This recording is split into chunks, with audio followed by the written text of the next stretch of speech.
Alors, j'ai proposé comme titre les principes d'accompagnement chez les adultes avec autisme sévère, si facile à comprendre et si difficile à appliquer. Mais je pensais ce matin, en voyant le titre du congrès, en fait, c'est mieux les comprendre pour mieux agir. Et moi, ce dont je vais vous parler, c'est mieux nous comprendre pour moins mal agir. Hein, parce que c'est surtout centré sur nos positions et nos difficultés dans cette situation que je suis appelé à réfléchir, surtout depuis que je suis à la retraite et que je suis formateur, comme on dit. Je vais dans les institutions, j'essaie d'observer, j'essaie d'aider les gens qui y travaillent. Évidemment, je rencontre, ce que j'ai rencontré d'ailleurs tout au long de ma vie professionnelle, les difficultés que nous avons à appliquer les principes que pourtant on connaît et que souvent même aujourd'hui on respecte.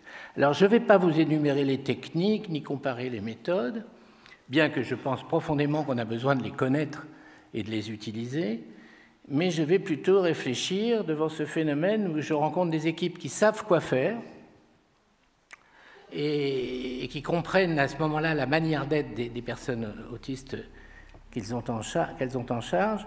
Et puis je rencontre aussi des équipes qui ne savent pas quoi faire et qui ont un mal fou à s'adapter aux usagers.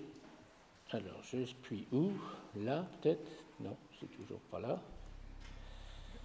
C'est toujours aussi doué, moi. Bon, voilà. Alors, je vous ai fait un plan pour constater l'écart entre la simplicité des principes proposés et les difficultés des pratiques. Je vous ai fait ensuite comment expliquer cet écart, ou du moins quelques pistes pour expliquer cet écart. Puis après, je m'attarderai sur des réflexions sur nos positions dans l'accompagnement. Alors, voyons cet écart. Je pense que si on réfléchit avec un peu de recul, on a 4 sources actuellement, principales en tout cas, de représentations qui nous servent de référence depuis les années 2000, on va dire, pour l'accompagnement des adultes autistes sévères. Il y a d'abord le discours de la connaissance, celui qui est issu de toutes les études scientifiques, et comme nous le rappelait Charles Ossillou ce matin, c'est quand même sur cette base qu'il faut construire le plus possible nos actions. Mais cette base, on va voir, elle est quand même changeante, contradictoire, elle évolue, c'est le propre de la science d'ailleurs. Le discours militant, celui des associations de parents, qui nous a sacrément remué les fesses, au moins professionnels de ma génération, et qui est amené à changer nos techniques d'accompagnement et notre philosophie de l'accompagnement. Et ce discours, on le sait, est relayé par les médias, parfois sans nuance.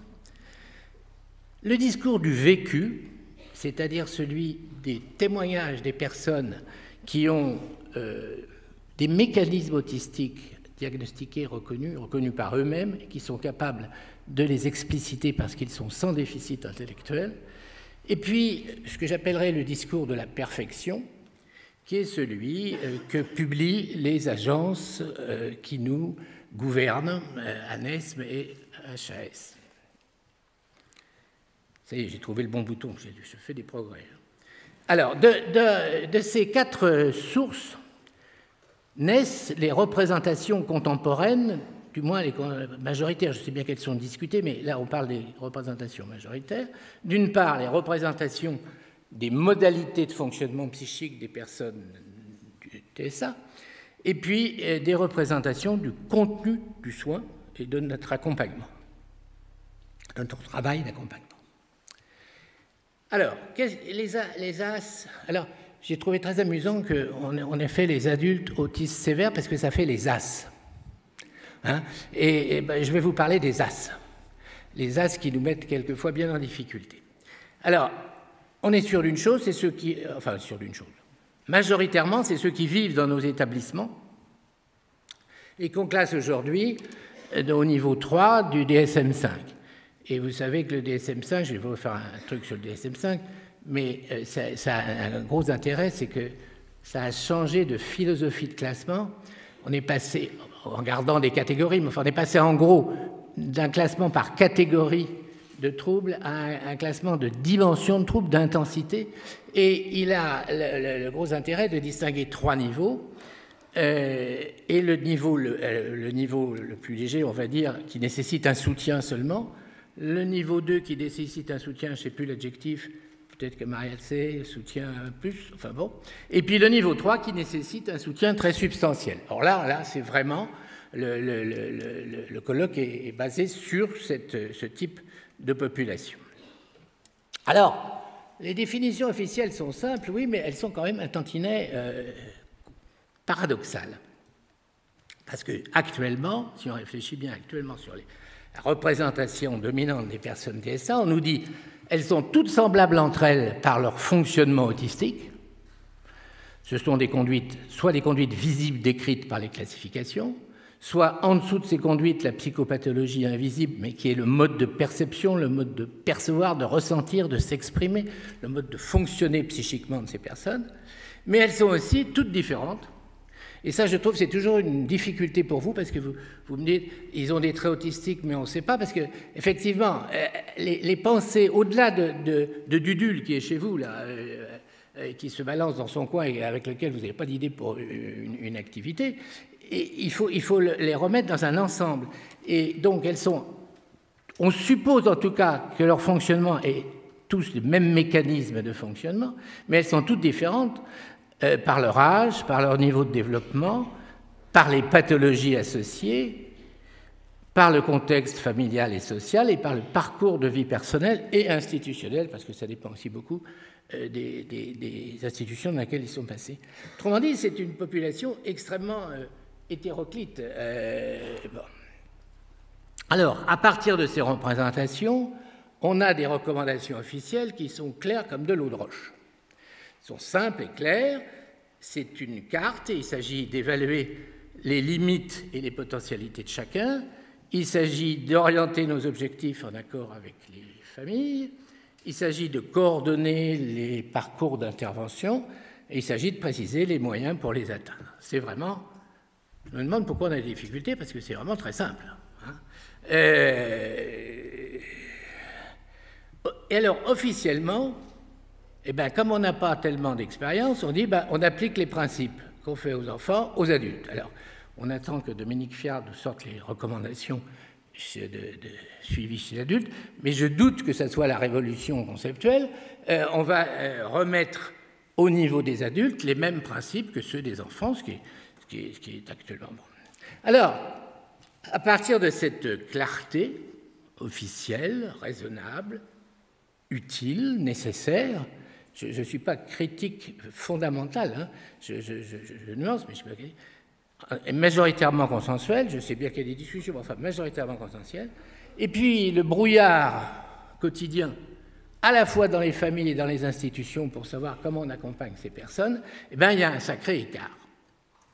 Et c'est de cet écart que je veux parler un petit peu maintenant. Alors, si on reprend, on va essayer d'étudier cet écart, si on reprend les 4 sources de connaissances, on reprend aussi les 4 sources d'explication de l'écart. Le discours de perfection des recommandations. Dans les principes, il définit notre travail par des bonnes conduites, comme on dit officiellement, et des bonnes intentions. Donc chacun sait que l'enfer est quelquefois pavé. Mais c'est quand même clairement des définitions de ce qu'il faut faire. Et d'ailleurs, les autorités de tutelle ne manquent pas de nous dire, si vous ne faites pas ça, on vous coupe les fonds, et donc vous êtes bien obligé de faire ça. Il y a une réalité sociologique incontestable, qui est d'ailleurs très bien relayée en général par les directeurs d'associations sur les directeurs d'établissement qui le reportent sur les directeurs d'équipe, les chefs d'équipe qui le reportent sur l'ASH qui vient d'arriver et qui ne sait pas quoi faire. Bon, ça c'est le discours de perfection des recommandations. Il y a un problème, c'est que ce discours fait une impasse totale sur les affects et sur la conflictualité. D'ailleurs, vous ne pouvez pas le traiter, ce n'est pas possible de traiter les affects et la conflictualité dans des textes officiels. Et il fait aussi l'impasse sur les nuances de la clinique. car même dans la catégorie des adultes avec autisme sévère, il y a beaucoup de nuances de personnes. Donc c'est quand même un écart, ça, entre les principes et la réalité du terrain. Le discours de connaissance issu des études scientifiques, il est tout à fait fondamental, il est clair et il tente de mesurer les mécanismes en jeu, il analyse les fonctions psychologiques, il essaie de définir les troubles, de définir la nature des troubles selon des éclairages conceptuels différents, quelquefois d'ailleurs opposés et conflictuellement opposés. Mais c'est le propre de la science de progresser avec cette méthode et de mettre à chaque fois d'ailleurs en doute les résultats des études précédentes. Il a fait beaucoup progresser la connaissance dans ces dernières années. Mais je trouve que ces discours ne tiennent pas assez compte de notre difficulté à nous, les accompagnants, du mal fou que nous avons, j'ai mis fou exprès, du mal fou, parce que je suis psychiatre aussi, il faut dire, du mal fou que nous avons à intégrer une théorie de l'esprit autiste. Parce qu'on dit que les autistes n'ont pas de théorie de l'esprit, mais je trouve que les accompagnants, on a beaucoup de mal à acquérir une théorie de l'esprit autiste. Le discours militant des associations de parents, il revendique le handicap, et surtout il revendique que les équipes et les établissements en général et les professionnels en général fassent preuve d'un pragmatisme comportemental. Au niveau des pratiques, ce discours a fait évoluer les techniques, mais il ignore, j'y reviendrai tout à l'heure, les paradoxes qui nous sont demandés à travers des conduites à tenir qui semblent claires, mais qui ne sont peut-être pas si claires que ça quand on y réfléchit. Et le discours du vécu des témoignages des autistes sans déficit intellectuel, eh bien, alors lui, il nie le handicap comme la maladie, il affirme que être autiste, c'est une manière d'être, que c'est une minorité par rapport à une majorité. C'est la revendication identitaire des aspis, vous savez, comme ils s'appellent entre eux. Et ils mettent l'accent, avec beaucoup d'intérêt, sur les spécificités du fonctionnement et les potentialités qui existent même chez les plus démunis, apparemment. Mais ce discours, et c'est là qu'est l'écart, ignore nos difficultés à vivre avec ce que j'appelle des semblables différents. Ils sont semblables à nous, mais ils sont en même temps très différents. Alors voyons ces 4 points. Le discours de perfection des recommandations officielles. Il est nécessaire, il correspond à un travail d'experts, des groupes de travail d'usagers, de gestionnaires. C'est un repère très utile qui nous permet de nous situer, qui est une carte. Mais la carte n'est pas le territoire. La carte qui nous sert à nous orienter est d'ailleurs vite transformée en GPS qui guide nos conduites. Faites demi-tour immédiatement. Et là, on n'a plus le sentiment de maîtriser le projet d'accompagnement qu'on peut avoir pour telle ou telle personne. Le discours de perfection des recommandations officielles est donc nécessaire, et j'en suis profondément persuadé, d'ailleurs j'y ai participé, donc je ne vais pas cracher dans la soupe, mais il n'est pas suffisant. Il élimine l'affect et la conflictualité. Or, dès qu'on est dans le monde du travail, eh bien, on est dans le domaine de l'affect et de la conflictualité.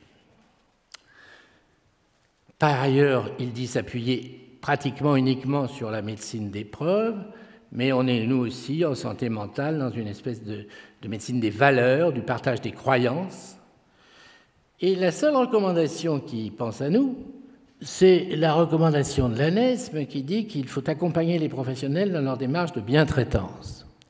Et je trouve que c'est très important qu'il y ait un texte officiel qui reconnaisse qu'on a besoin aussi de se faire coucouner pour bien accompagner les personnes en difficulté. Mais pour moi, ça veut dire tenir compte de nos affects, tenir compte de nos sentiments,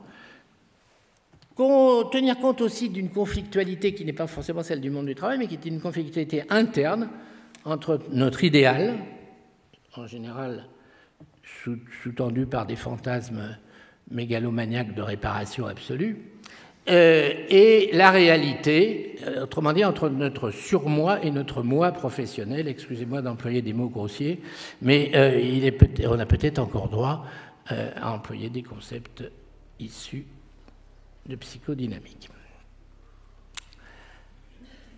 Ce qui est certain, me semble-t-il, c'est que l'intensité des déficits cognitifs et développementaux, le degré de difficulté dans la communication, le vieillissement, rendent les personnes, rendent les as environnementaux dépendants. Eh bien, on sait bien que leur qualité de vie dépend de la qualité de notre accompagnement. On sait bien aussi, quand on a un petit peu roulé, que leurs troubles traduisent aussi le dysfonctionnement de nos institutions. Et ça, c'est des phénomènes qui nous culpabilisent, qui nous angoissent, et qui sont en permanence en dessous de nos positions, en dessous de nos conduites d'accompagnement et de parents. Les parents ont le même problème. Voyons maintenant le discours de connaissances issu des recherches scientifiques. Alors, il y a un très vaste effort de la collectivité scientifique, et il faut le saluer. Il est porteur d'espoir pour mieux définir, pour mieux comprendre, éventuellement pour trouver des actions possibles sur des mécanismes. Mais dans l'immédiat, bon, d'abord, il faut savoir que les origines sur le pourquoi, sur l'origine des troubles, ne débouchent pratiquement pas sur des applications dans l'accompagnement des personnes, bien qu'il ait son intérêt, hein, c'est pas ça, mais ça ne nous sert à rien de savoir que c'est l'acide machin qui n'est même pas son effet. Ça ne nous sert à rien dans le quotidien des établissements. Je n'ai pas dit que c'était inutile, mais je dis de relier au type d'accompagnement. C'est plus intéressant les recherches psychologiques sur le développement psychologique des troubles qui permettent partiellement d'orienter les modalités d'accompagnement, comme par exemple quand il y a eu des études sur la lenteur de traitement de l'information par les personnes qui nous indiquent qu'il faut avoir des messages beaucoup plus lents que normalement, comme par exemple les travaux sur l'imitation, etc. Il y a des choses qui sont relativement directement applicables dans des techniques d'accompagnement. Mais il faut bien dire que les seuls résultats des recherches scientifiques, et ça j'y tiens, ne peuvent pas dicter les conduites des praticiens de terrain. Ce n'est pas un discours scientifique de dire ça, c'est un discours scientiste. Et ça ne nous aide pas, parce que ça nous fait miroiter des mirages qui flattent notre mégalomanie, mais parce qu'on va trouver le médicament, le produit chimique qui va révolutionner tout. Bon, mais en adhérant sans esprit critique, c'est vraiment pas scientifique. La scientificité, c'est avoir d'une part des appuis sur des statistiques, sur des choses exactes et mesurables, mais aussi d'avoir une permanente attitude de critique des méthodologies qui ont amené la publication des résultats. En plus, je défie quiconque d'être au courant de toutes les études qui paraissent sur l'autisme. Il faudrait être insomniaque et passer sa nuit sur Internet tout le temps pour être au courant à travers le monde entier de tout ce qui se publie actuellement sur l'autisme. Alors, en adhérant sans esprit critique à un seul point de vue, on risque de tomber dans des pratiques, et je dis le mot sectaire, parce qu'on peut être guetté par ça si on est trop excessif dans un seul mode d'éclairage du problème. Et que finalement, un écart sera toujours à maintenir entre les recherches et les pratiques, entre le résultat des recherches et pratiques. Ça ne veut pas dire non plus qu'il ne faille pas s'en inspirer. Hein. Alors, à propos du discours militant des associations de parents. Alors, ce discours, il a un intérêt, c'est qu'il trace une conduite à tenir qui correspond vraiment au portrait contemporain de l'autiste adulte sévère neurodéveloppemental et plutôt sensoriel à l'origine. On est là vraiment très près de ce qui majoritairement ressort actuellement des études scientifiques. C'est un discours qui prône une étroite collaboration professionnelle-famille, on ne peut qu'être d'accord, qui parle de l'évaluation précise des capacités et des limitations de chaque personne, qui insiste souvent sous forme critique, mais justement critique, sur les mauvaises collaborations entre les institutions et sur les chocs dans les parcours. Je ne l'ai pas mis sur le diaporama, mais j'aurais dû. Et puis qui insiste sur la nécessité de compenser les déficiences. Et vous savez qu'en gros, c'est compenser les déficiences de communication par la recherche du meilleur canal possible de communication, qui est souvent un canal visuel, avec toutes les méthodes que vous connaissez, utilisant les images, les pictos, les objets, les communications alternatives au langage ou les machines électroniques. La déficience des modes de percevoir et de penser qu'on compense plus ou moins bien, mais qu'on compense par la prévisibilité que j'écris exprès en 2 mots de l'environnement, c'est-à-dire il faut que je vois ce que je vais faire après, que je puisse comprendre mon environnement. Et c'est l'analyse méticuleuse des comportements en cas de difficulté. Et puis des déficiences d'interaction sociale qui sont compensées par l'apprentissage d'attitudes adaptées, mais qu'il faut bien le dire, chez les AS sévères et très déficitaires, sont compensées par le recours à du conditionnement. Ça s'appelle comme ça, on n'est pas la peine de se voiler la face, et qui sont également compensés par un rôle des accompagnants qui doivent se transformer en décodeur social. Alors je faisais souvent une image, mais elle est complètement dépassée, c'est ça les vieux, on reste sur des vieilles images. Autrefois à la télé, quand vous n'aviez pas la chaîne qu'il fallait, c'était des chaînes cryptées, c'était rayé. Alors si vous regardiez Canal+, vous voyez que c'était ou un match de foot ou une scène de cul, mais que c'était rayé, quoi. Hein. Bon, vous ne voyez pas bien les détails. Bon, eh bien, on peut imaginer que l'adulte autiste sévère vit dans un univers comme ça et que le travail premier de l'accompagnant, c'est le décodeur social, c'est de lui dire, ça c'est la directrice, ça c'est la chaise sur laquelle est assise la directrice, lui décoder l'univers dans lequel il est, et pas par le biais du langage, puisqu'il ne comprend pas le langage, mais par le biais d'alternatives au langage. Alors, ce discours militant des associations de parents, il est utile. Je pense qu'il a été très utile historiquement.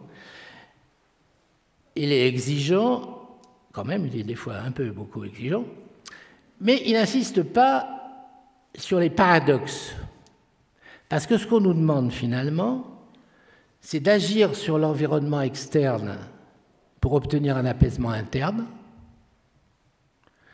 C'est de moins parler pour mieux communiquer. Alors ça, c'est drôlement dur pour nous. En utilisant les images, les gestes, la séquentialisation des actions. Prévoir, alors là, c'est le paradoxe absolu, c'est-à-dire il faut prévoir l'imprévu, quoi. Alors c'est très paradoxal et c'est très frustrant pour nous, les accompagnants, parce que ça ne va jamais être aussi parfait que l'idéal nous le dit.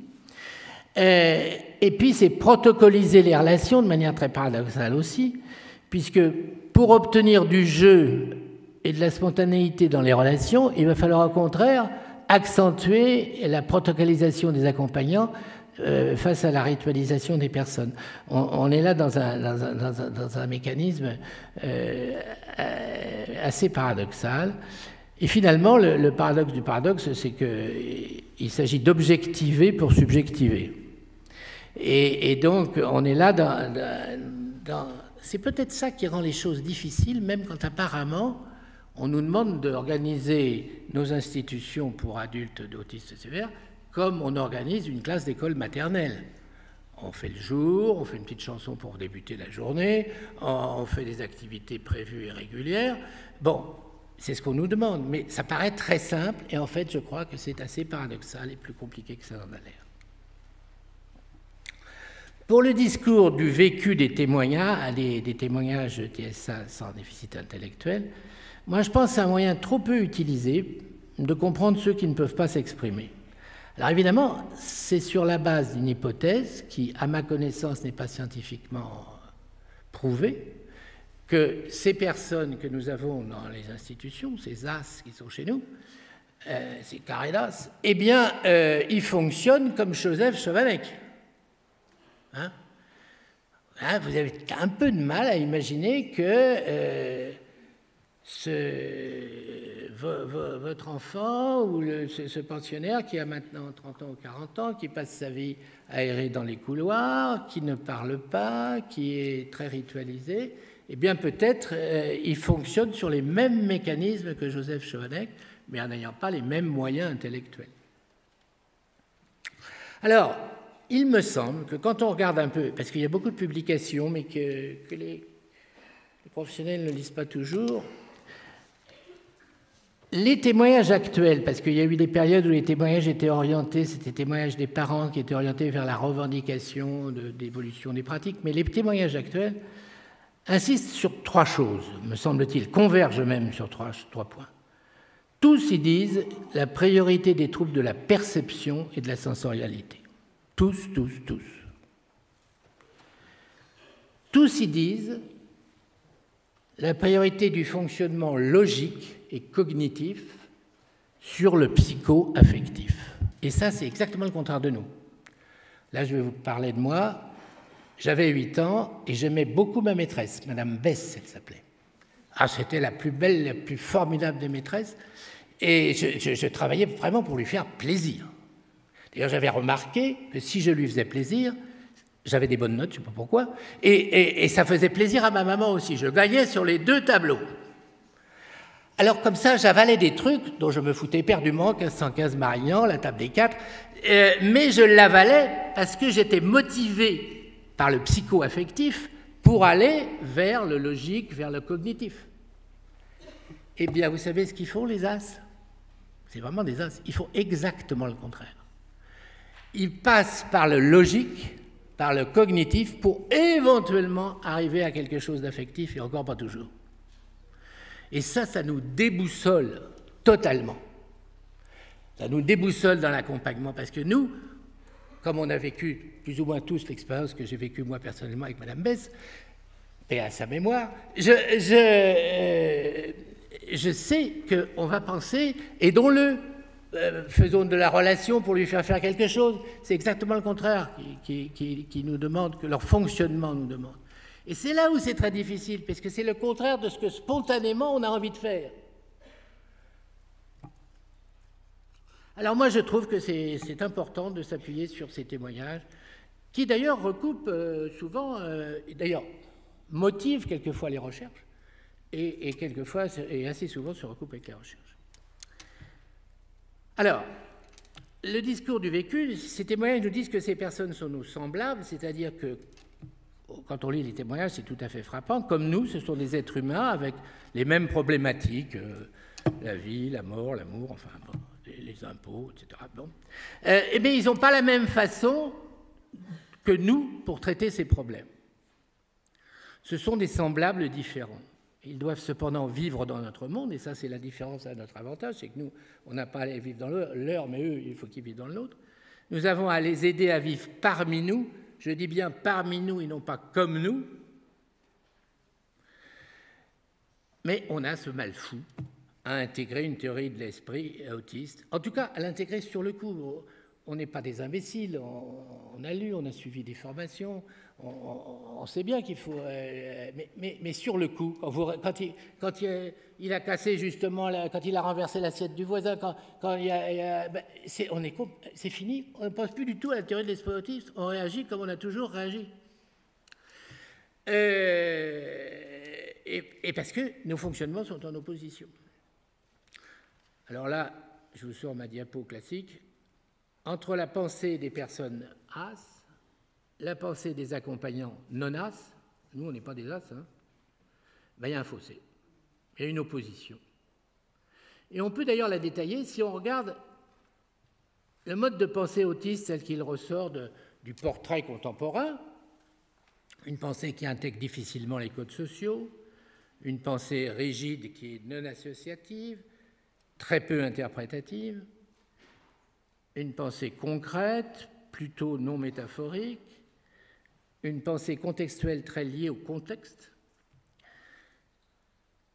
C'est d'ailleurs une occasion, notamment chez les enfants, d'engueulade permanente avec les familles, parce que entre un enfant qui fait quelque chose dans la cuisine familiale, mais qui ne le fait pas du tout dans la cuisine de l'IME, il y a du mal à se comprendre, mais c'est la pensée qui est liée au contexte. La pensée séquentielle, et puis en principe, pas de théorie de l'esprit, pas de tendance à l'empathie, comme nous le disait Jacques Hockman ce matin. Alors que nous, on a une pensée qui intègre facilement les codes sociaux. Bah si. Quand vous pensez qu'un gamin le plus ordinaire, il n'a pas besoin d'être intelligent, qui rentre à l'école maternelle, il ne lui faut pas 48 heures pour distinguer le rôle social de la maîtresse du rôle social de la femme de service. Il ne connaît pas les barèmes des indices de l'éducation nationale.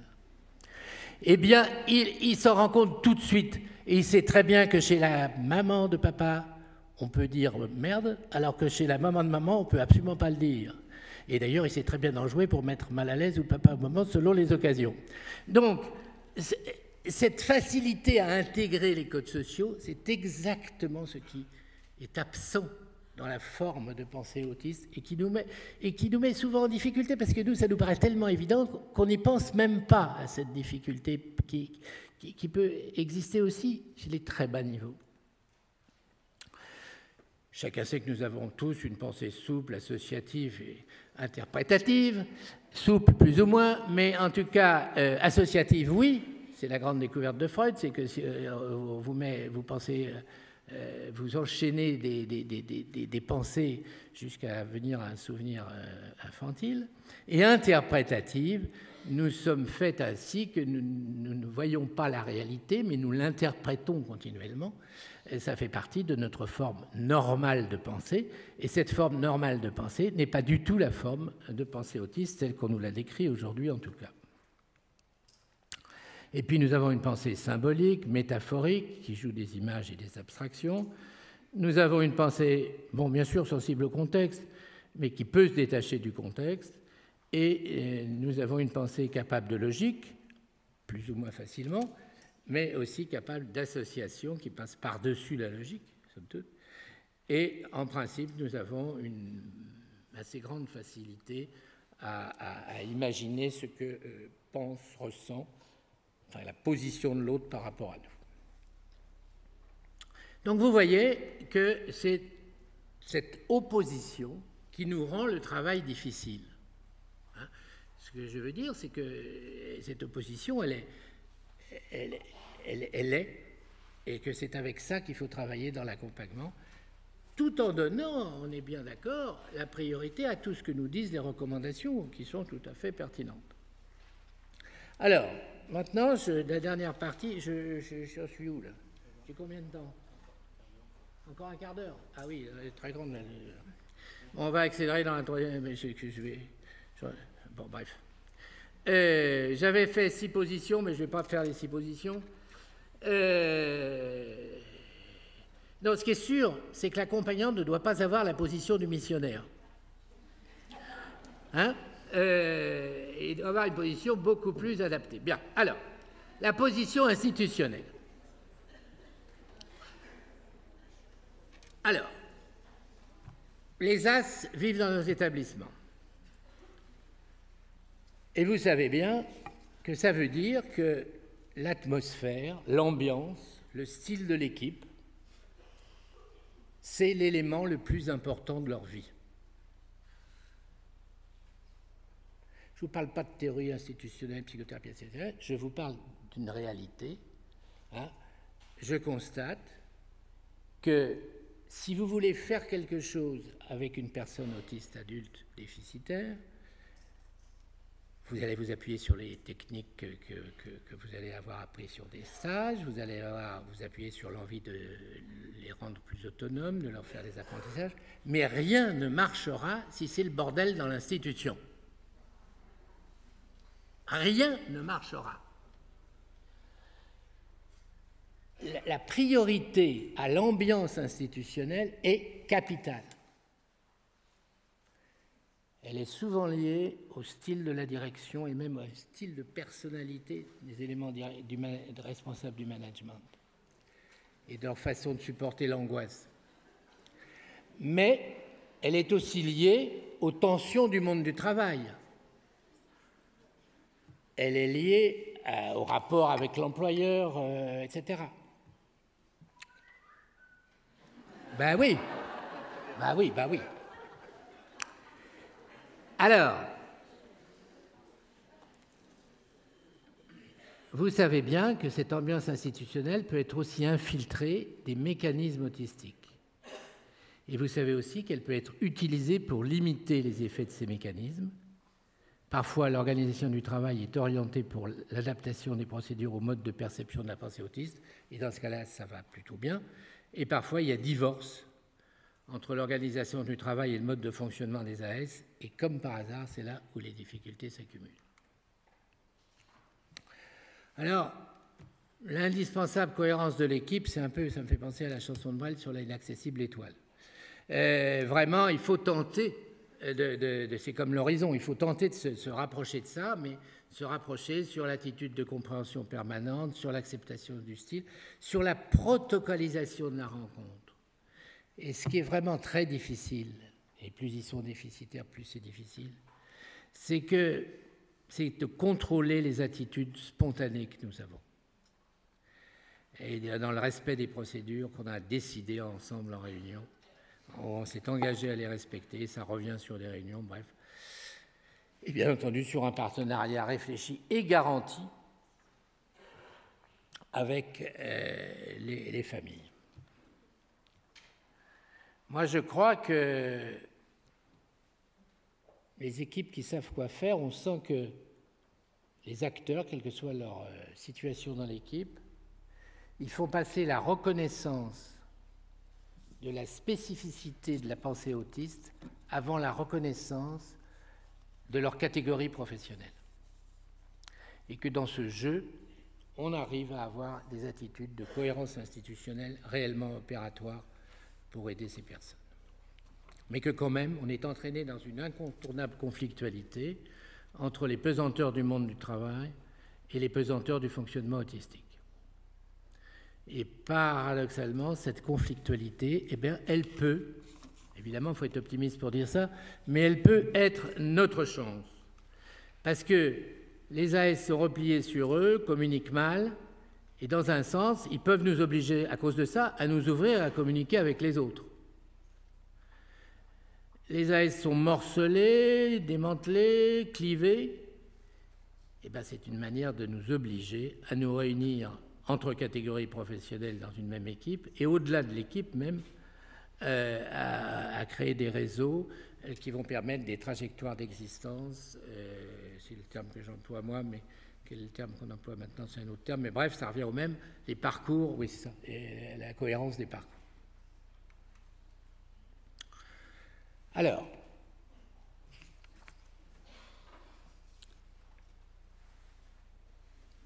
voilà.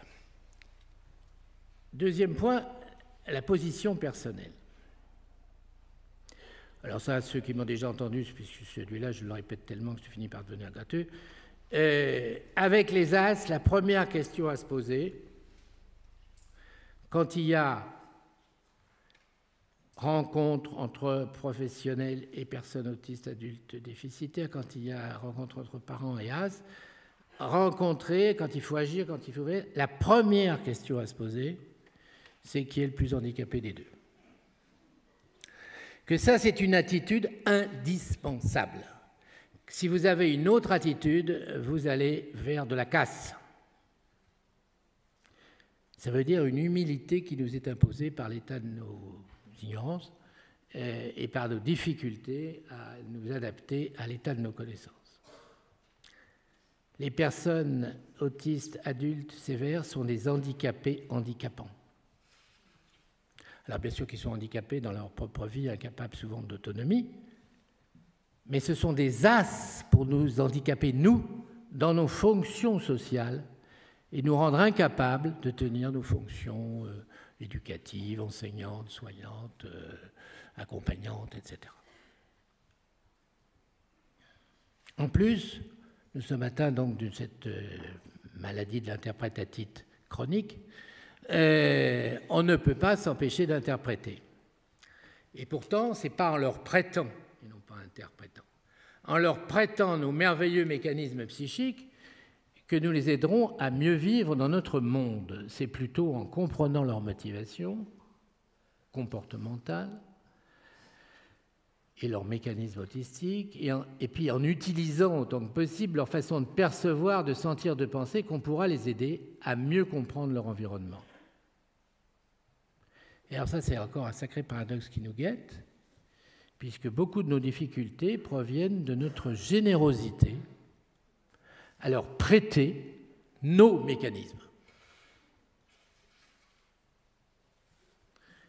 J'insiste, je reviens là-dessus parce que c'est vraiment, à mon avis, fondamental.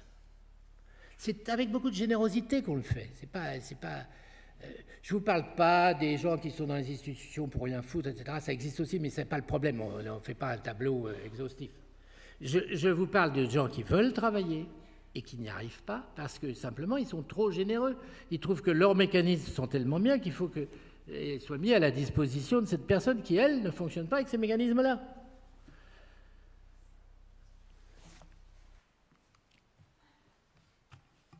Alors, un mot sur la position dans l'évaluation. Dominique a rappelé ce matin la différence entre diagnostic fonctionnel et diagnostic médical. Je ne veux pas insister sur ça.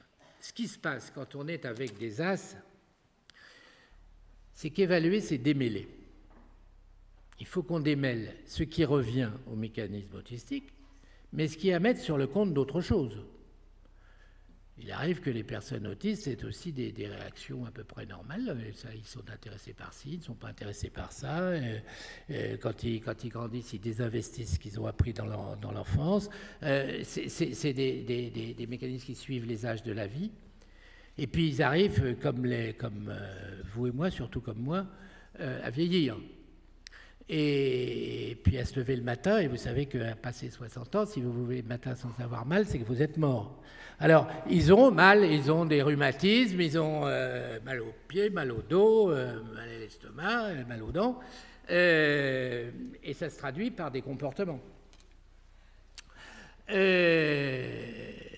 Donc, démêler ce qui est de l'ordre du vieillissement, disons que c'est leur façon autistique de traiter les phénomènes de vieillissement, qui sont en général pas des façons très mentalisées. Évidemment, ça dépend de leur niveau de développement.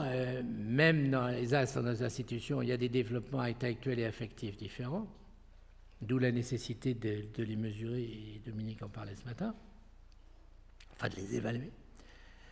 Et puis l'évolution des pathologies associées, parce que c'est quand même très important. Moi, je suis très frappé dans les institutions. Je ne rencontre pas des masses d'autisme pur. Je rencontre des gens qui ont des épilepsies vraiment graves. Alors, l'institution s'y est habituée, c'est un tel, il crise, bon d'accord, mais enfin, c'est quand même des effets psychologiques de l'épilepsie permanent. Les syndromes génétiques, les autismes syndromiques avec l'évolution propre des maladies génétiques et la dépression. Je pense que c'est un point sur lequel on n'insiste pas assez. Mais simplement, je vous demande d'imaginer comment vous réagiriez si on vous donnait les conditions de vie d'une personne avec un environnement d'IMC, d'autres autistes,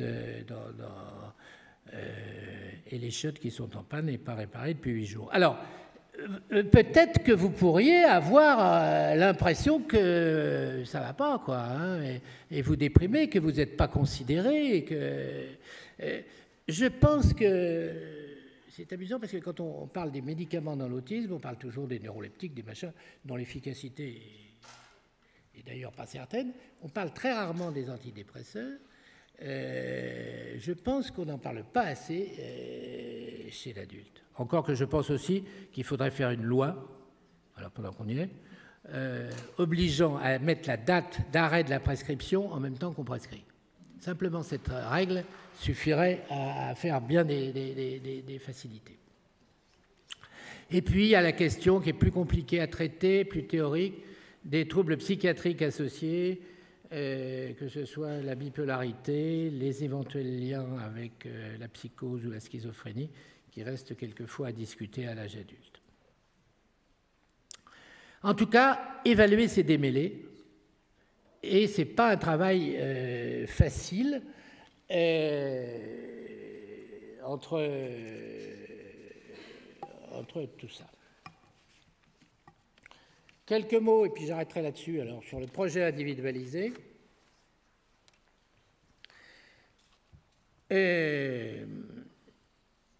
Les études de psychologie développementale, les recommandations, les témoignages vécus par les personnes autistes convergent vers donc cette priorité du sensoriel par rapport à l'élaboration perceptive, cette priorité du canal visuel par rapport au canal langagier, cette priorité à la logique par rapport au psycho-affectif et au relationnel. Je trouve que ces priorités ne sont pas si souvent que ça respectées. Alors, ça arrive qu'elles soient respectées, mais quand même, il y a beaucoup d'équipes professionnelles, d'équipes aussi, qui spontanément ont une tendance à faire de l'obtention d'un rapport langagier une priorité dans l'objectif du projet individualisé. Et je pense que c'est une erreur. Mais elle revient sans arrêt, ou elle revient sous la forme de l'estompage. Ah oui, on a mis des images, mais on va faire l'estompage. Alors, l'estompage, s'il n'a plus besoin d'images, il ne les utilisera plus de lui-même. Donc moi, je crois que là, il y a quelque chose, j'ai souvent vu chez des adultes d'un certain âge, dans des masses en particulier, dans des femmes, surtout dans des masses, cette difficulté qu'on a, nous, c'est vraiment tellement extraordinaire, le langage, c'est un outil tellement utile pour nous, qu'on a du mal à se dire, mais qu'ils prennent le langage, nom de Dieu, c'est tellement évident, pardon, nom de Dieu, dans cet espace, il va m'arriver des bricoles. Bon, ça y est, mon poste d'archevêque me passe sous le nez, dis donc. Alors, bon,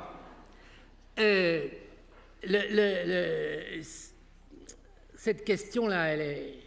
Moi, je crois qu'oublier ses priorités, c'est les mettre et nous mettre en difficulté.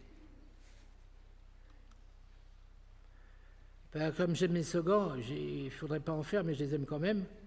Je pense qu'on n'a pas le choix dans le projet individualisé.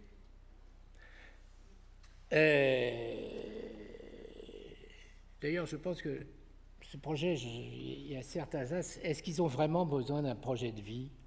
On croule un peu sous les projets de vie, projet d'établissement, projet individuel, projet du pavillon myosotis, etc. Chacun, les projets, il y en a. C'est certain que nous, les accompagnants, on a besoin de projets. Mais pour eux, ils ont beaucoup de problèmes avec la capacité d'anticipation, qui ont beaucoup de problèmes avec la perception du temps. Est-ce qu'un projet, c'est si indispensable que ça? Oui, peut-être, enfin, c'est pour nous, bon, bref.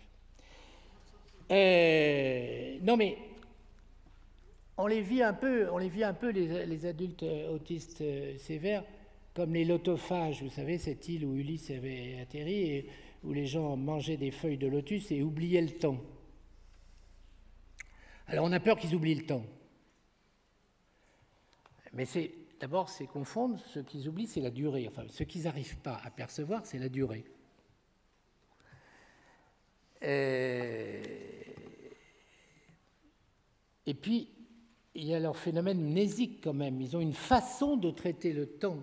Alors, la mémoire, elle a été hyper étudiée par les neuroscientifiques, avec les circuits physiologiques, les circuits anatomiques, physiologiques, les produits libérés dans les synapses, etc. C'est tout à fait intéressant. Mais sur le plan du vécu des personnes, sur le plan psychologique, on est quand même devant des personnes qui ont des phénomènes de mémoire très, très curieux. Là encore, c'est les témoignages qui nous le disent, mais moi, personnellement, j'ai connu un autiste qui m'a beaucoup appris, qui s'appelait Jean, qui s'appelle toujours Jean d'ailleurs, qui m'a envoyé un texto, je dis récemment à chaque fois, mais je m'en aperçois pas, ça fait quand même 3 ans. Mais enfin, il m'a envoyé un texto en me disant, Docteur Constant, qu'est-ce que le... Ça y est. Ah, ça m'agace.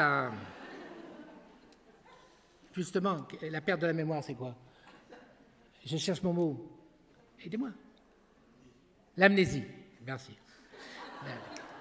Là, vous avez un exemple de névrotico normal, enfin normal, névrotico vieillissant. Hein, bon. Alors, qu'est-ce que l'amnésie? Alors, je lui réponds, c'est la perte de la mémoire, mais pourquoi tu me demandes ça? Il me répond, la mémoire de mon MP3 est en panne. Alors, c'est quand même tout à fait intéressant. Daniel Tammet, qui à la télévision récite je ne sais plus combien de milliers de chiffres après le pi de 3, 14, 116. Les capacités de mémoire des personnes autistes sont très surprenantes. Jean, toujours le même, il lui est arrivé quand il avait 22 ans, 23 ans, de me dire un jour, de but en blanc, « Tu te rappelles ce que tu m'as dit le 14 février, 10 ans avant ?» 10 ans avant, je vous jure, exactement 10 ans.